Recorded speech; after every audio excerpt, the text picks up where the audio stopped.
thevoicebefore-the-void.net. Hunting a Horse Thief.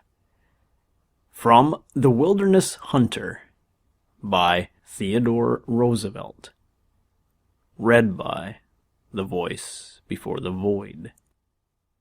Early one spring, now nearly 10 years ago, I was out hunting some lost horses.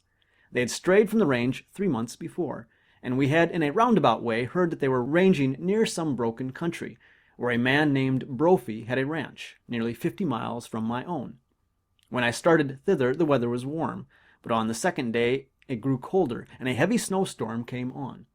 Fortunately, I was able to reach the ranch all right, finding there one of the sons of a little beaver ranchman, and a young cowpuncher belonging to a Texas outfit, whom I knew very well.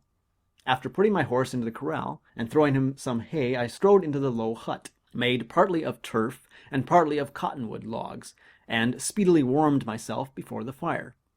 We had a good warm supper of bread, potatoes, fried venison, and tea. My two companions grew very sociable and began to talk freely over their pipes. There were 2 bunks, one above the other.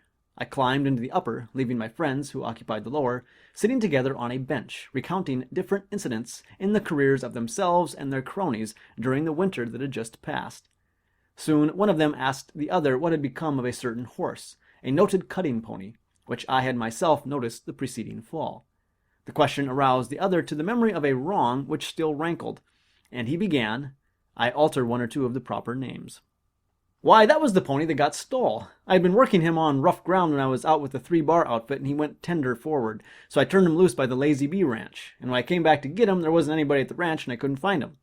The sheepman, who lives about 2 miles west, under Red Clay Butte, told me he had seen a fellow in a wolfskin coat, riding a pinto bronco with white eyes, leading that pony of mine just 2 days before, and I hunted round till I hit his trail and then followed to where I'd reckoned he was heading for, the Short Pine Hills.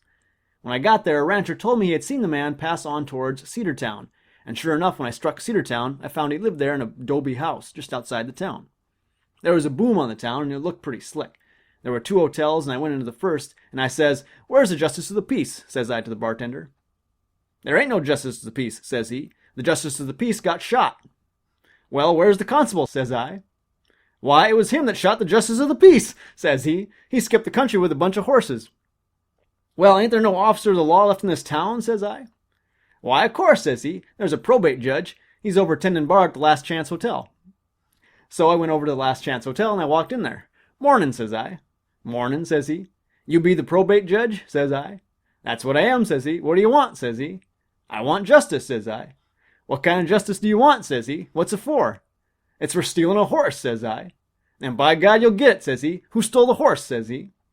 'It is a man that lives in a 'dobe house just outside the town there,' says I. 'Well, where do you come from yourself?' says he. 'From Midori,' said I.